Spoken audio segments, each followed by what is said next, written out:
వినయ విధేయ రామ పండక్కొస్తున్న ఈ సినిమాపై భారీ అంచనాలున్న మాట వాస్తవం. కానీ ఆడియో ఆల్బమ్ ట్రైలర్ మాత్రం అనుకున్నంతగా క్లిక్ కాలేదు. కానీ బిజినెస్ మాత్రం ఒక రేంజ్ లో జరుగుతుంది.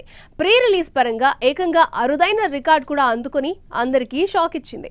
వినయ విధేయ రామ సంక్రాంతి సినిమాల్లో మాస్ లో బలమైన టాకున్న సినిమా ఇది. రామ్ చరణ్ అండ్ బోయపాటి మార్కుల వల్ల ఈ సినిమాకి ఆ మాత్రం టాకుండడం కామన్. కానీ పాటలు విన్నాక ట్రైలర్ చూశాక మాత్రం మరింత పెరగాల్సిన అంచనాలు తగ్గాయి. ఎవరు ఒప్పుకున్నా ఒప్పుకోకపోయినా కూడా ఇది నిజం. కానీ ఈ సినిమా ప్రీ రిలీజ్ బిజినెస్ మాత్రం ఎందుకు పూర్తి విరుద్ధంగా జరుగుతుంది. వినయ విధేయరామ థియేట్రికల్ బిజినెస్ ఆల్మోస్ట్ కంప్లీట్ అయింది. వరల్డ్ వైడ్ గా 94,10,00,000కు సినిమా అమ్మారని టాక్ వినిపిస్తుంది.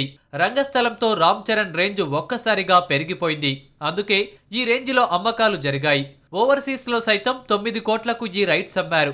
అక్కడ మాత్రం బోయపాటి ఫ్యాక్టర్ వల్ల ప్రైస్ డ్రాప్ అయింది.